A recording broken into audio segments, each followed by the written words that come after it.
Back to my YouTube channel. আজকে হচ্ছে final match, final শোট out, Mohun Bagan versus হচ্ছে Mumbai city FC ISL final আজকে। আর আজকে বিশাল এক্সাইটেড, ভিআইপিতে বসে আছি, দেখতে পাচ্ছ। আর আমার পেছনে প্লেয়াররা বসে আছে, তো দেখি খেলা কেমন হয়। সাদিকু সাসপেনশন আছে আইপিএল ফাইনাল ম্যাচে, বারবার ফুল টিম যে যেমন ছিল সেরকমই আছে। আশা করছি ম্যাচটা দিব, তো এনজয় করো। দেখা হচ্ছে হাফ টাইম। भारत भाग विधाता पंजाब सिंध गुजरात मराठा द्राविड़ कालवंग वृंद हिमाचल जमुना गंगा उच्चल जलहित रंग तब शुभ नामे जाने तब शुभ आशिष मांगे राय तब जय गाथा जनगण मंगलदायक जय हे भारत भाग्य विधाता जय हे जय हे जय हे जय जय जय जय हे।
ফাইনালে গোল করেছিল, ডিমিক শট মারলো, বলটা গোলকিপারের হাতে লেগে কামিন্সের পায়ে পড়লো অ্যান্ড গোল।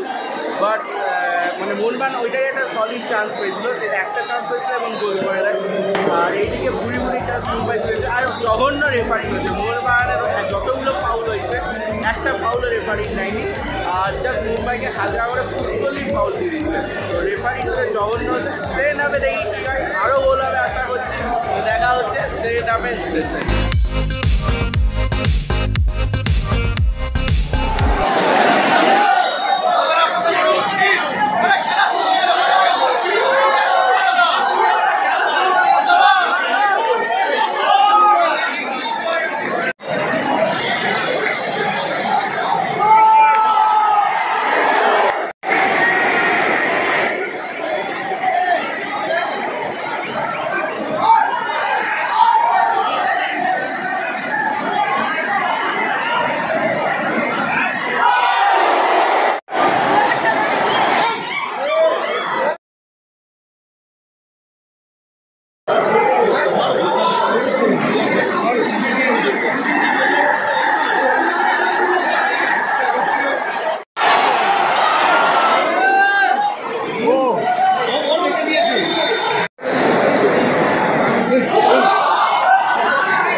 বলতে পারো ফার্স্ট হাফে গোল পেয়েছিল মোহনবাগান, মানে একটা পজিটিভ অ্যাটাক করতে, একটাই পজিটিভ অ্যাটাক করছে যেটাতে কামিজ গোল করছে। আর সেকেন্ড হাফে তো মাঠ বলে কিছুই দেখা যায়নি। তো যাই হয় মোহনবাগান হেরে গেছে। আর ISL কাপ চ্যাম্পিয়ন হয়েছে মুম্বাই সিটি এফসি, 3 গোলে মুম্বাই সিটি এফসি জিতেছে। তো দেখা হবে আবার নেক্সট সিজনে। খুবই খারাপ, মানে কথা বলতে পারছি না। তো টাটা, আল্লাহ।